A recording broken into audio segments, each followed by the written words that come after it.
ఆంధ్రప్రదేశ్ ముఖ్యమంత్రి జగన్మోహన్ రెడ్డి మీద మొన్న విజయవాడలో రాయితో దాడి జరిగినటువంటి నేపథ్యంలో కొంతమంది క్యాట్ బాల్తో దాడి చేశారు అంటూ కొన్ని కమెంట్స్ చేస్తూ ఉంటే మరికొంతమంది ఏమో వైసీపీ వారు ఎయిర్ గన్తో జగన్మోహన్ రెడ్డి మీద పదునైన ఆయుధంతో దాడి చేశారు అంటూ మరికొంతమంది చెప్తూ ఉన్న నేపథ్యంలో అసలు దాడి ఎలా జరిగింది, ఏ వస్తువుతో దాడి చేశారు, రాయితో దాడి చేశారా లేదంటే పదునైనటువంటి వస్తువుతో దాడి చేశారా, అసలు తెర వెనక ఏం జరిగింది అనే అంశానికి సంబంధించి మనతో మాట్లాడేందుకు ప్రముఖ రాజకీయ విశ్లేషకులు ఉప్పలపాటి శ్రీనివాస్ చౌదరి గారు మనతో ఉన్నారు. ఆయనతో మాట్లాడారు. శ్రీనివాస్ గారు నమస్తే అండి. నమస్తే. నమస్తే. ఆంధ్రప్రదేశ్ ముఖ్యమంత్రి జగన్మోహన్ రెడ్డి మీద బెజవాడలో రాయి దాడి జరిగినటువంటి నేపథ్యంలో వైసీపీ వారేమో పదునైనటువంటి ఆయుధంతో దాడి చేశారు, దానికి ఎయిర్ గన్ని వాడుంటారు అంటూ వారి అనుమానాలు వ్యక్తం చేస్తున్న నేపథ్యంలో కొంతమంది ఏమో లేదు క్యాట్ బాల్తో దాడి చేసి ఉండొచ్చు అని, కొంతమంది రాయితో దాడి చేసి ఉండొచ్చు అని, మరికొంతమంది రకరకాల వాదనలు వినిపిస్తున్నటువంటి నేపథ్యంలో అసలు ఆ రోజు ఏం జరిగి ఉంటుంది, ఇది వ్యూహాత్మక దాడా లేదంటే ప్రభుత్వ వైఫల్యం వల్ల జరిగిన దాడా అంటే ఏం చెప్తారు? ఉల్ఫ్ టీవీ ప్రేక్షకులకి కృష్ణ గారు మీకు నా నమస్కారాలు తెలియజేసిన ప్రతిస్తున్నా. ఈరోజు రాష్ట్రంలో హై ప్రొఫైల్ ఉన్నటువంటి నాయకులు బాబు గారు కానీ, పవన్ కళ్యాణ్ గారు కానీ, అలాగే ముఖ్యమంత్రి గారు కానీ ఎన్నికల్లో ప్రచారంలో భాగంగా నేరుగా ప్రజల్ని కలుస్తున్నారు. ఇది ఒక రకంగా చెప్పాలంటే ఎన్నికల ముందు ప్రతి నాయకుడు చేసే పని. కానీ ఎవరైనా సరే ముందస్తు జాగ్రత్తలు, ఇంటెలిజెన్స్ రిపోర్ట్స్, అలాగే నిఘా వర్గాల యొక్క వివరాలు సేకరించి ముందుగానే సీఎం గారు రూట్ మ్యాప్ అధికారులకు ఇస్తారు. ఇక్కడ మాకు అనుమానాలు రేకెత్తిస్తున్న విషయాలు, జగన్మోహన్ రెడ్డి గారి మీద జరుగుతున్న రాయిదాడి కావచ్చు, అలాగే వివిధ పార్టీ నాయకులు చంద్రబాబు నాయుడు మీద రాళ్ళు వేశారు, పవన్ కళ్యాణ్ మీద రాళ్ళు వేశారు, చాలా ఉత్కంఠ రేపే అంశాలు చూస్తుంటే ప్రొవోక్ చేసి అంటే రెచ్చగొట్టి కుల మత ప్రాంతీయ భేదాలతో పాటు నాయకుల అభిమానులతో గేమ్ ఆడుతున్నారా అని ఒక అనుమానం కలుగుతాడు. అయితే ఇక్కడ ఇంకో విషయం కూడా మీకు చెప్పాలి. ఏదైతే జగన్మోహన్ రెడ్డి గారు క్యాటర్ బాల్తో కొట్టారా, ఎయిర్ గన్తో కొట్టారా, రాయితో కొట్టారా అనే అంశం పైన 4-5-6 అంశాలపై నాకు అనుమానం కలుగుతుంది. ఎప్పుడైతే జగన్మోహన్ రెడ్డి గారు ముఖ్యమంత్రి గారు నిజంగా ఎవరు దాడి చేసినా, ఏ పార్టీ నాయకుడి మీద దాడి చేసినా ప్రజాస్వామ్యానికి విరుద్ధం, దాన్ని ఖచ్చితంగా నిర్మోహమాటంగా ఈ దాడులను ఖండిస్తున్నాం. కానీ ఇది దాడా కోడికత్తి డ్రామా 2నా? ఇక్కడ 2-3 అంశాలు ఒక అనుమానం పెడుతున్నాం. ఒకటి, బస్సుకి చుట్టూ 16 కెమెరాలు ఉంటాయి. ఆ కెమెరాలో ఎక్కడ ఎవరు రాయేసింది కనపడలేదా? 2, జగన్మోహన్ రెడ్డి గారి పర్యటన డ్రోన్ కెమెరాలతో చిత్రీకరిస్తారు. మరి ఆ టైంలో డ్రోన్ కెమెరా ఎందుకు లేదు?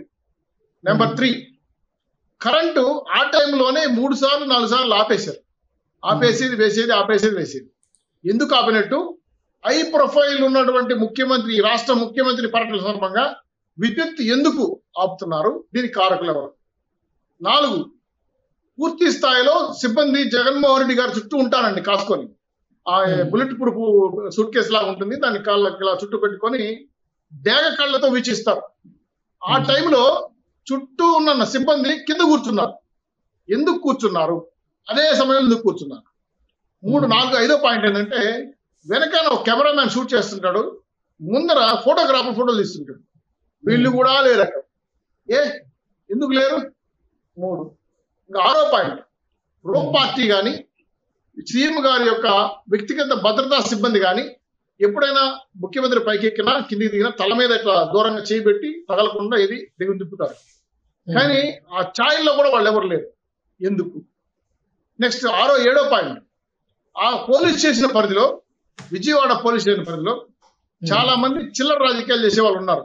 బంగ్యాకు తాగేవాళ్ళు కానీ, క్యాటర్ బాల్తో పావురాలను పిచ్చుకలు కొట్టే కొంతమంది నైపుణ్యం కలిగిన వ్యక్తులు ఆడు ఉంటారు. వాళ్ళు ఉదయాన్నే 4 గంటలకు లేచి ఆ ఏరియాలో ఉంటారండి. వాళ్ళు అవి తిరిగి కూడా వాటిని తీసుకొచ్చి తింటారని నాకు కనుక్కున్న ఆ విషయాన్ని. క్యాటర్ బాల్ చూసి కొట్టేవాళ్ళు. వాళ్ళు అక్కడ సిబ్బంది, ఆ జనాలు అక్కడ తాచాడే టైం అంటారు. అంటే అసాంఘిక శక్తులు తాచాడే టైము. ఆ ఏరియా కూడా మంచి ఏరియా. మరి ముందే రూట్ మ్యాప్ ఇచ్చిన సీఎం గారి సిబ్బంది అక్కడ డిఎస్పీలు కానీ, ఎస్పీలు కానీ, సీఏలు కానీ ఈ క్యాటర్ బాల్ తో కొట్టే నైపుణ్యం కలిగిన వ్యక్తులు ఆ ప్రాంతంలో ఉన్నారు కాబట్టి వాళ్ళు జులాయిగా బిహేవ్ చేస్తుంటారు కాబట్టి వాళ్ళని ఎందుకు అదుపులోకి తీసుకోలేదు? 2 వాళ్ళు ఉన్నారా లేదా? నెక్స్ట్ 8వ పాయింట్, ఉదయాన్నే బస్సు నుంచి బయలుదేరేటప్పుడు భారతి గారు జగన్మోహన్ రెడ్డికి టాటా చెప్తారు, బంగారం జాగ్రత్త, బంగారు జాగ్రత్త, బంగారు జాగ్రత్త. ఎవరా బంగారు, ఏమి జాగ్రత్త? ఈ 2వ పాయింట్. 10వ పాయింట్, జగన్మోహన్ రెడ్డి గారు గాయమైన తర్వాత సిబ్బంది అంతా లేస్తారండి. లేచినప్పుడు ఆయన సున్నితంగా మీరు కూర్చోండి, నాకు పనుందని మళ్ళీ కూర్చోబెట్టి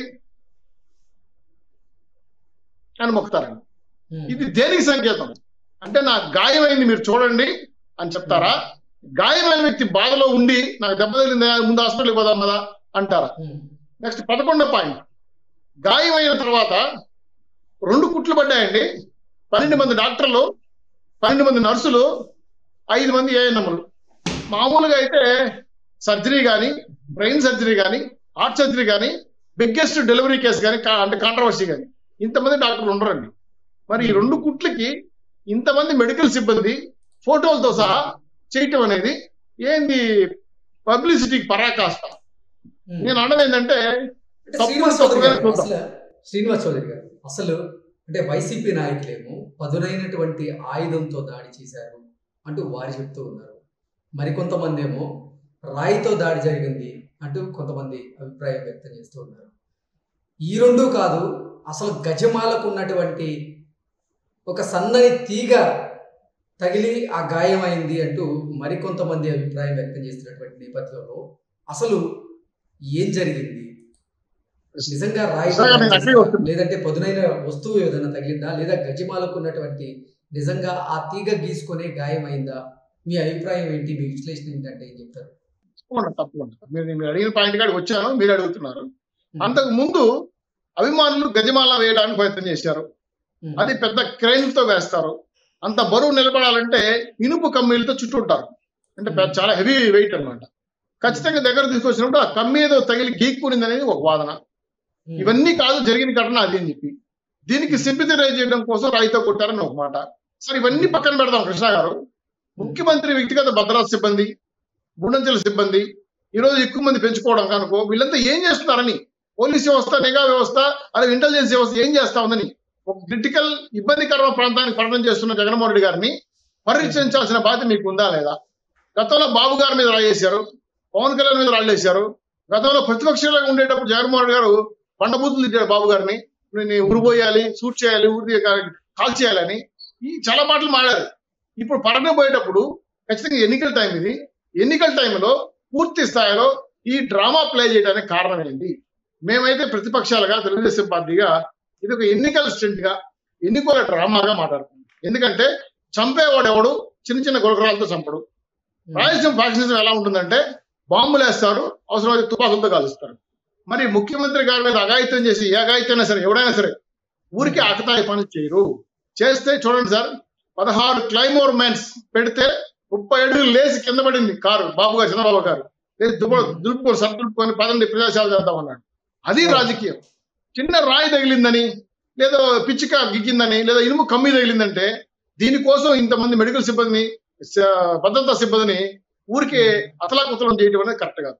దీన్ని ఆసరాగా చేసుకొని వైఎస్ఆర్సీపీ ఎమ్మెల్యేలు, ఎంపీలు, కార్యకర్తలు ఇదేదో చంద్రబాబు నాయుడు చేయించాడు, కుట్ర చేశాడు, చంపేసేయాలని ప్రయత్నం చేశాడంటే సరే, ఇవన్నీ పిల్లలాటగా, నవ్వులాటగా మారుతా ఉంది. ఎందుకని అది వస్తుందంటే, బాబు గారికి ఏం అవసరం, ముఖ్యమంత్రిని చంపడానికి అవసరం? రాజకీయం ఎదుర్కొంటాం కానీ హత్యా రాజకీయాలు తెలుగుదేశం పార్టీ దూరం అండి. ఇంతవరకు నాకు తెలిసి చరిత్రలో 42 ఏళ్లలో తెలుగుదేశం పార్టీ హత్యా రాజకీయాలు చేసింది లేదు. జగన్మోహన్ రెడ్డి గారు అయితే వ్యక్తిగతంగానే వాళ్ళ కుటుంబం ఫ్యాక్షన్ కుటుంబం. వాళ్ళు బాంబుల్లో పుట్టారు, బాంబుల్లో పెరిగారు.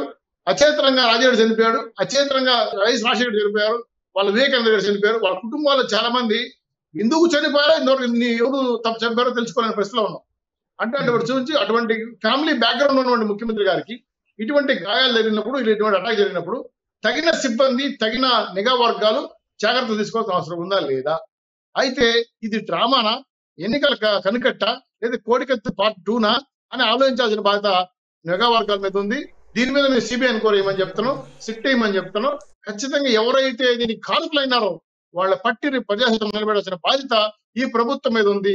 ఎలక్షన్ కమిషన్ మీరు సిబిఐ రిపోర్ట్ చేయమని చెప్పాం, సిబిఐకు నేను రిపోర్ట్ చేయమని చెప్పాం. ఇవన్నీ దృష్టిలో పెట్టుకుంటే ఖచ్చితంగా జగన్మోహన్ రెడ్డి గారి యొక్క వాహనం మీద జరిగిన దాడుల పైన కెమెరాస్ 100% ఉన్నాయి కాబట్టి సీసీ ఫుటేజ్ పరిశీలించి ఖచ్చితంగా దీని మీద హంతకులు తేల్చాల్సిందిగా మీ ద్వారా విజ్ఞప్తి చేస్తున్నారు.